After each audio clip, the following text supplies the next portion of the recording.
What's up YouTube, Jeff back again from DopeTechDaily.com. Today I'm bringing you guys a comparison between the Mate 10 Pro and the Huawei P20 Pro. I did just do my first 10 things video on the P20 Pro, so if you just picked this up, want some nice tips and tricks, I'll drop the link below so you can check it out.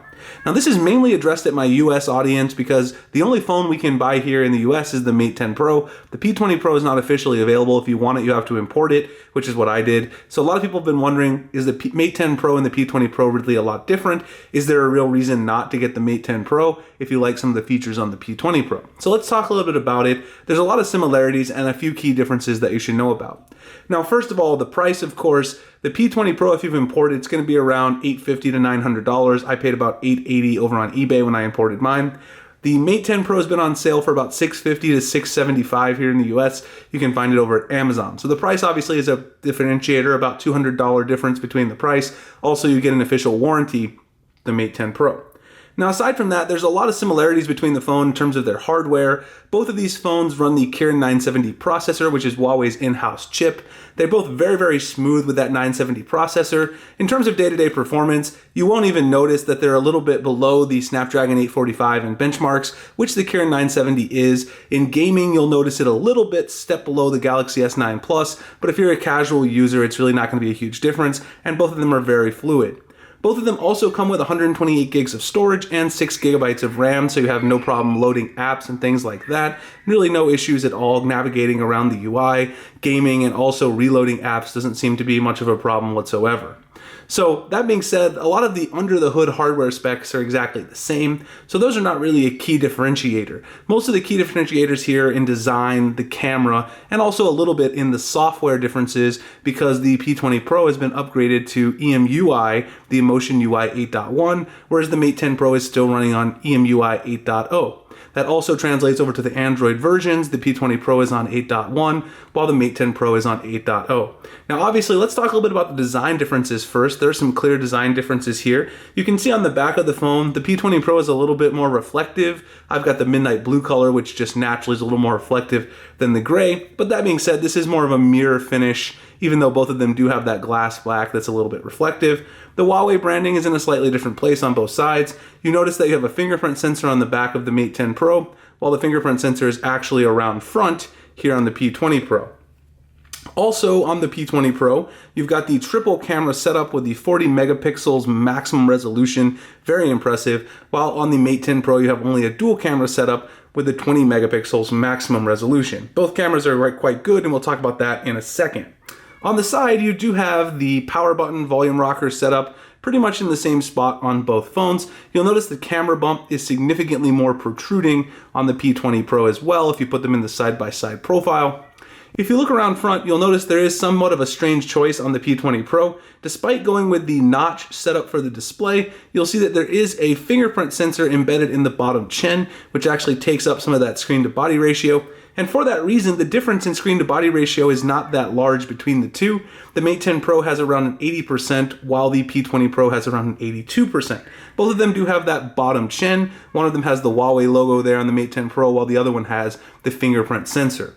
So that is one of the big differences, whether or not you want this setup with the fingerprint sensor on the front and the notch, which is hideable. We'll talk about that in a second. Whether or not you want the front fingerprint sensor or the rear-mounted sensor. Personally, I like the design of the Mate 10 Pro a little bit better because I like the rear-mounted sensor. I also find it to be a bit of a strange choice to put the front fingerprint sensor on the phone instead of the rear sensor on the P20 Pro, since they did go with the notch setup, which is supposed to increase your screen real estate. I guess maybe they were just trying to get away from not copying Apple as much as they possibly could, and in doing that, they decided to stick with a front fingerprint sensor since Apple abandoned it on the iPhone X.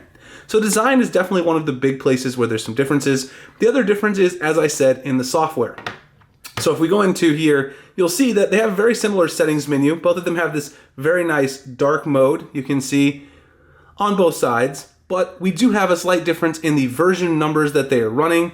You will notice that the Mate 10 Pro is running on Emotion UI 8.0, while the P20 Pro is running on Emotion UI 8.1. Now there are some small differences in the overall settings and things like that. One of the biggest differences between the two is that you have extra navigation options, which I showed off in my first video for the P20 Pro. That's mainly because you have the physical button on the front.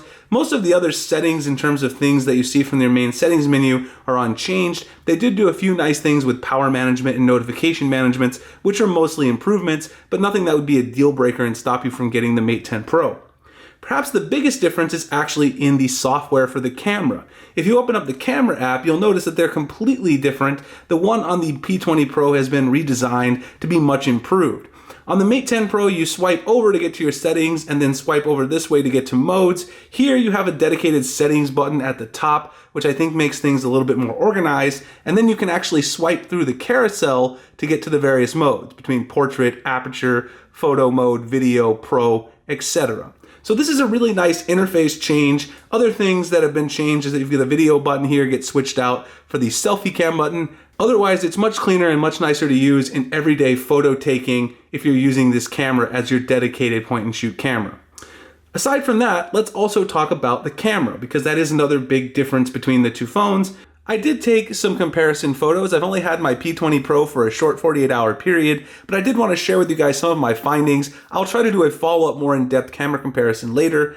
This is the P20 Pro versus the Mate 10 Pro at night, taking a photo of my car just after I washed it. If you zoom in, you will notice that the P20 Pro does have a little bit better detail in the rims and fine details like that, but it does appear that the Mate 10 Pro itself does a little bit better job at getting good lighting around the edges. So it's a bit of a toss-up here in this particular photo, but I did notice that in low light conditions, the P20 Pro tends to give you good lighting while also maintaining the true colors of the situation. The Mate 10 Pro adds a little bit of a reddish tint here that isn't actually present in the shot when I took it. In the daytime, there's really very little difference between the two cameras. I couldn't notice very much at all. If you look at these two shots in the Mate 10 Pro versus the P20 Pro, you can see pretty much the same level of detail, same brightness and everything like that, which is exactly what I would expect from two very good cameras in daylight conditions. This photo, you can see a little bit more of what I'm talking about with adding a little bit of a tint. You can see the difference between the Mate 10 Pro and the P20 Pro. I really do like the fact that you capture true to life colors on the P20 Pro.